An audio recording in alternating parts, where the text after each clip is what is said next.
Hello and welcome दोस्तों। Sweet mom गपशप podcast पे आपका स्वागत है।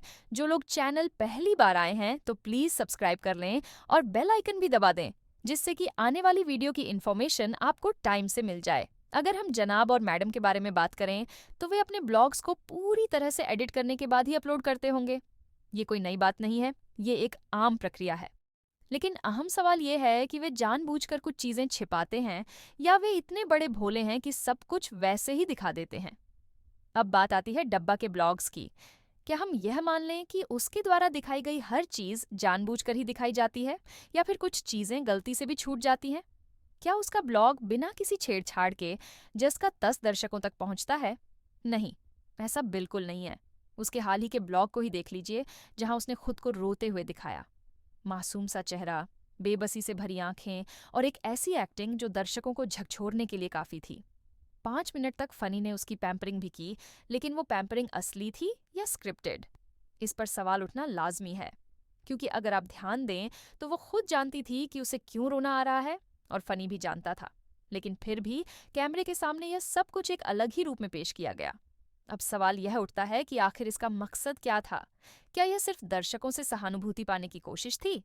अगर उसके पुराने ब्लॉग्स को देखा जाए तो यह समझ में आ जाता है कि उसके वीडियो बिना परिवार के अधूरे होते हैं। उसका कंटेंट पूरी तरह से परिवार पर आधारित होता है।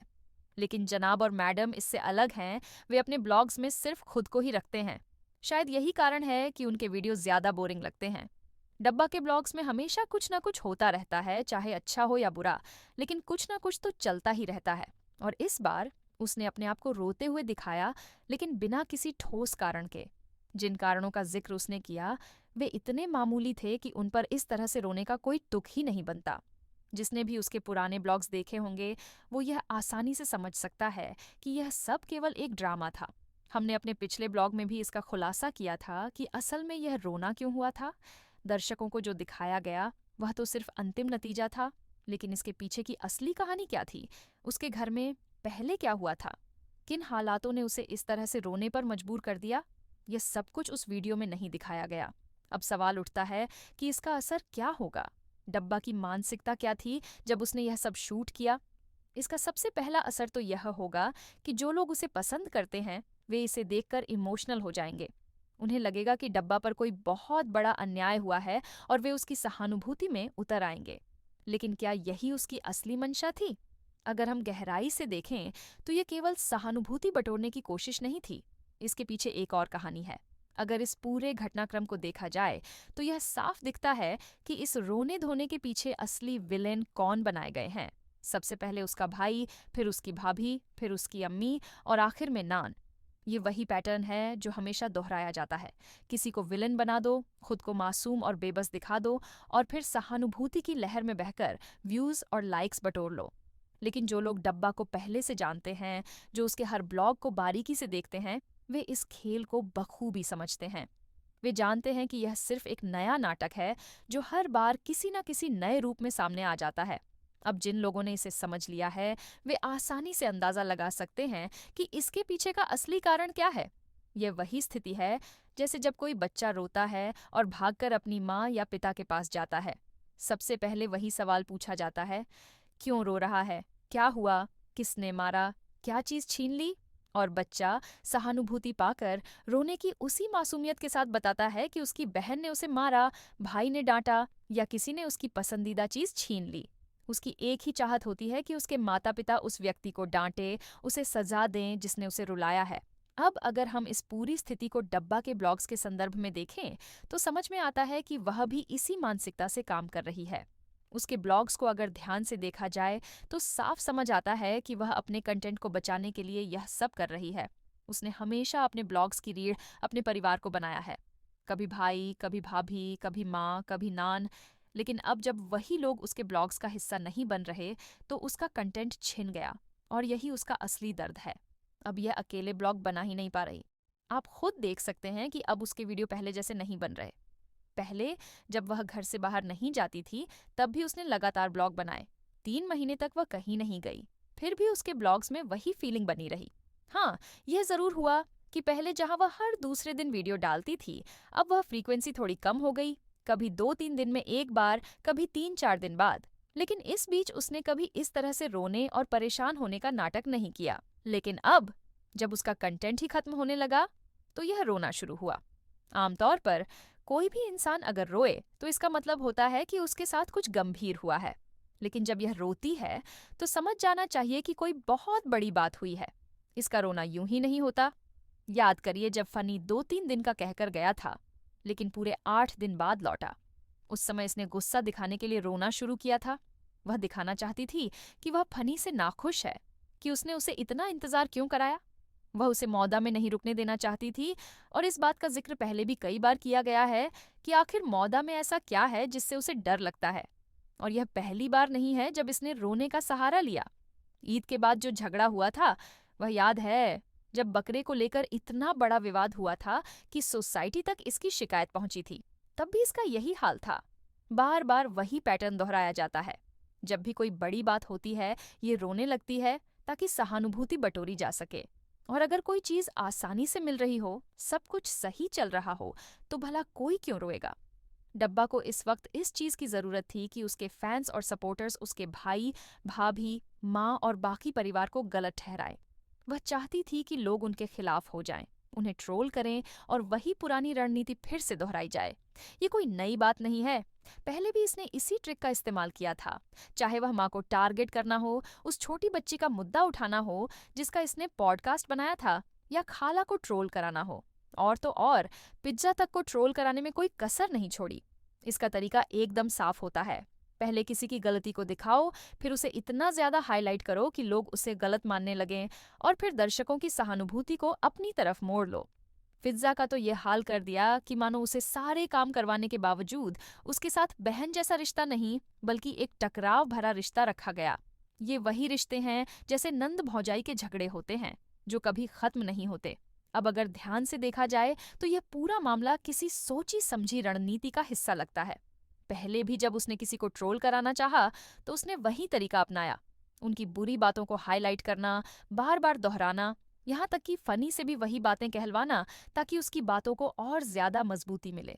लेकिन इस बार उसका टारगेट कोई और नहीं, बल्कि उसका प्रिय भैया था। इसका कारण भी साफ है। उसी की वजह से उसकी यह हालत हुई कि वह नीचे नहीं जा सकती और अम्मी ऊपर नहीं आ सकती।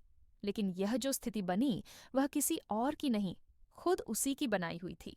उसने ही पूरे घर में अशांति फैलाई, बच्चों की पढ़ाई में बाधा डाली और पूरे माहौल को तनावपूर्ण बना दिया।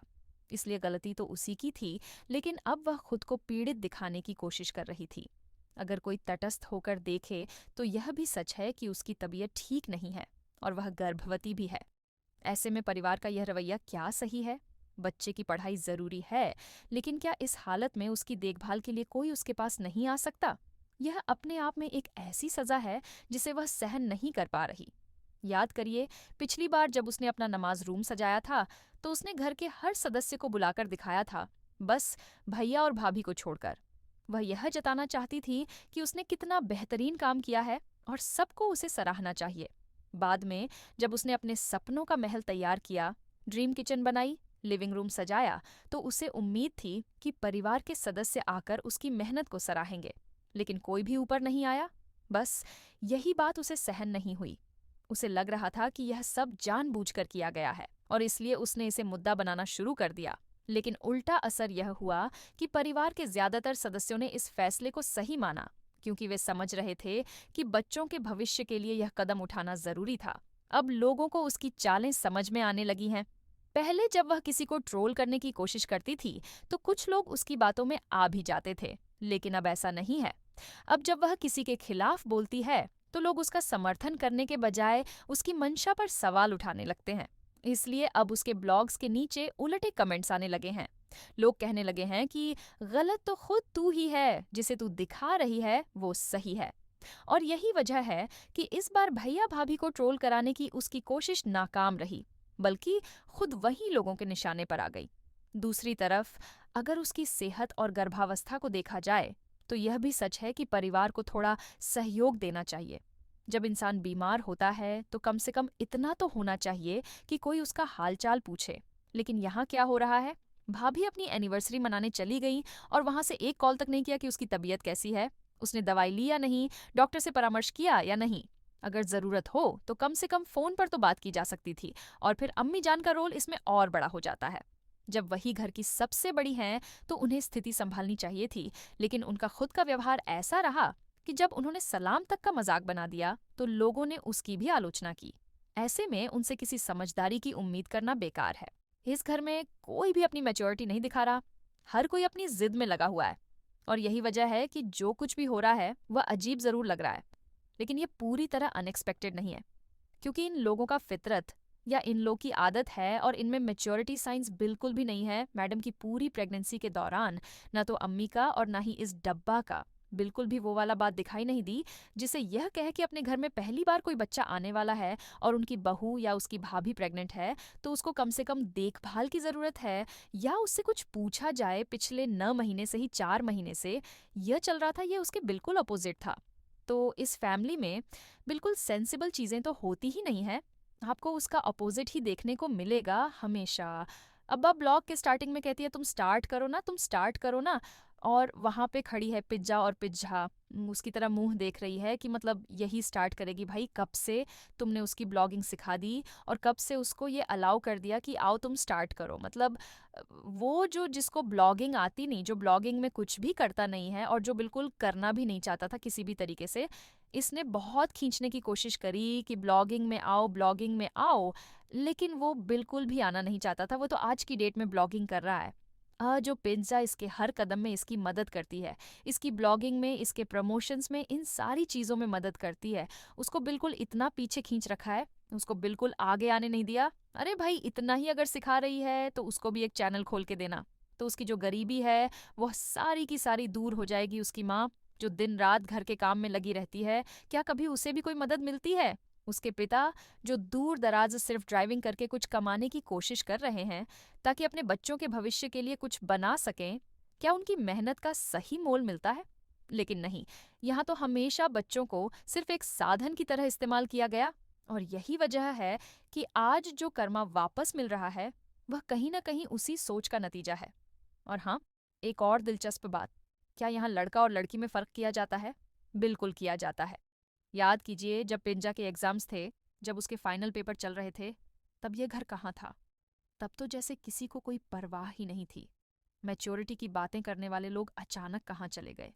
जब उसी बच्ची की पढ़ाई की बात आई तो किसी ने उसके लिए अलग से कोई व्यवस्था नहीं की। कोई उसे शांति से पढ़ने देने की बात नहीं करता, कोई यह नहीं सोचता कि उसे थोड़ी एकाग्रता चाहिए, बल्कि ब्लॉग्स उसी तरह चलते रहे, घर के बाकी सदस्य उसी तरह उसमें हिस्सा लेते रहे, और जिंदगी बिना किसी बदलाव के आगे बढ़ती रही। इससे साफ झलकता है कि यहाँ लड़का और लड़की के बीच एक बड़ा भेदभाव है। अब देखिए एक और सीन, फनी को तेज बुखार है, थर्मामीटर की लाल पत्ती ऊपर तक चढ़ी हुई है, चिंता जाहिर की जा रही है, हर कोई परेशान है। लेकिन 2 मिनट भी नहीं बीतते और वही फनी भूख लगने की बात करता है और सीधे किचन में कढ़ाई उठा लेता है। चलो आज नया किचन ट्राई करते हैं, करेले बनाते हैं, साथ में दाल और चावल भी पकाएंगे। बस, और किचन का उद्घाटन शुरू।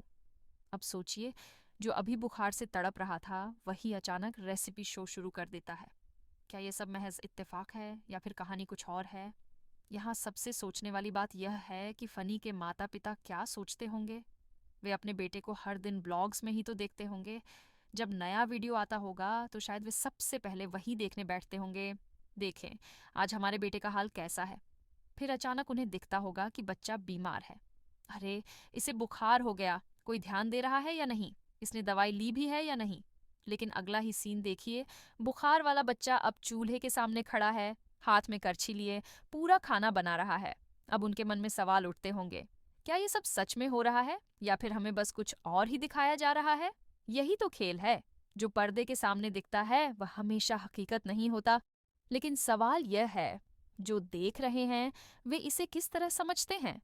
आप क्या सोचते हैं? बच्चे की मासूमियत को कौन नजरअंदाज कर सकता है? जब वही बच्चा जो अभी अभी किसी परेशानी में था अचानक खड़ा होता है और कहता है कि उसे भूख लगी है और फिर खुद ही खाना बनाने में जुट जाता है, तो सोचिए माता पिता के दिल पर क्या गुजरती होगी। यह कैसा दौर आ गया है कि बचपन, जो मस्ती और लाड़ प्यार का समय होता है, वहाँ एक बच्चा खुद अपने लिए खाना बनाने पर मजबूर हो गया।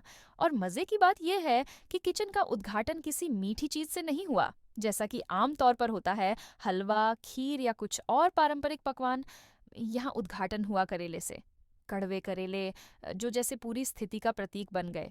लेकिन यह सब किसी के लिए चौंकाने वाला नहीं है, क्योंकि ये वही डब्बा का ब्लॉग है जहाँ कुछ भी हो सकता है और हर चीज को कुछ अलग और अनोखे तरीके से पेश किया जाता है। यहाँ तक कि इसके सब्सक्राइबर्स और व्यूअर्स भी अब इसे अच्छी तरह समझ चुके हैं और अक्सर अपने सुझाव देते रहते हैं। जैसे किसी ने कहा कि एरो वाटर यहाँ लगना चाहिए, तो उसके लिए जगह छोड़ दी गई। पर सवाल ये है कि क्या सच में आरओ आ गया या अभी भी प्लास्टिक की बोतलें ही चल रही हैं। अब जरा नए किचन का हाल देखिए। अगर कोई इस मौके पर कुछ बनाना चाहता तो कम से कम ठीक से बनाता, लेकिन यहाँ मामला ही अलग है। प्रेशर कुकर का हाल देखिए, उसके हैंडल को तार से बांधकर खाना बनाया जा रहा है और कुकर की सीटी तो जैसे आधी गायब हो चुकी है। ऐसे ही होते हैं हमारे मास्टर शेफ, थोड़े टेढ़े पर अपने स्टाइल में माहिर। और सफ़ेद चमचमाते टाइल्स, अब वे सफ़ेद नहीं रहे। उन पर दाल का पीलापन और जले हुए करेले प्याज के निशान साफ देखे जा सकते हैं। लेकिन इस सब के बावजूद कुछ लोग कहेंगे कि आखिरकार खाना बना तो सही, और कम से कम उसने अपनी पत्नी के लिए खुद से खाना बनाया, उसे खिलाया, तो यहाँ उसे एक अच्छे हस्बैंड के पूरे नंबर मिल सकते हैं। पर असली सवाल यह है कि क्या यह सब जानबूझकर किया गया था? क्या यह महज संयोग था या एक सोची समझी रणनीति थी जिसे सबके सामने कुछ और तरीके से पेश किया गया? यही वो चीज़ है जो हर बार होती है। हर चीज़ को कुछ इस तरह से घुमाया जाता है कि खुद को सही और दूसरों को गलत ठहराने की गुंजाइश बनी रहे। और यही वजह है कि जो लोग इस कहानी को पहली बार देख रहे हैं, वे सोच में पड़ जाते हैं कि आखिर सच्चाई क्या है। आपकी इस पर क्या राय है? क्या यह सच में मासूमियत थी या फिर एक नया नाटक? और अगर आपको यह पॉडकास्ट पसंद आया हो तो लाइक, सब्सक्राइब और शेयर करना न भूलें। Thank you.